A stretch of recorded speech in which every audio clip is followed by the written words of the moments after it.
Coup de tonnerre sur les marchés financiers. Les obligations à dollars du Sénégal plongent en toile de fond.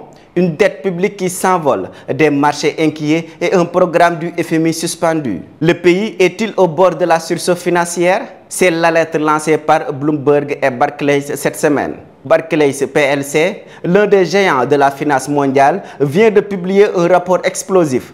La dette publique du Sénégal aurait atteint 119% du PIB en 2023. Un chiffre bien plus élevé que les 99,7% annoncés dans un audit précédent.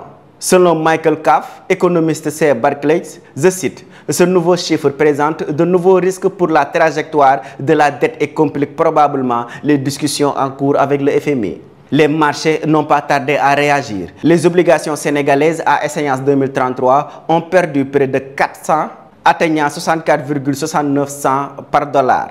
Une performance historique mauvaise.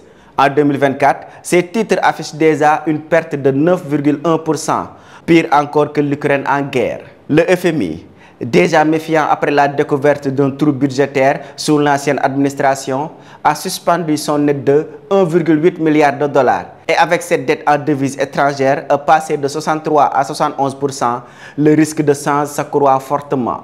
Pour Barclays, il faudra près de 10 ans pour que le pays repasse sous la barre des 100% de dette. Le Sénégal est aujourd'hui l'un des 3 seuls pays africains dont la dette dépasse les 100% du PIB. Le Sénégal peut-il éviter la surchauffe financière? Une chose est sûre, l'urgence d'un dialogue transparent avec les bailleurs est plus que jamais d'actualité.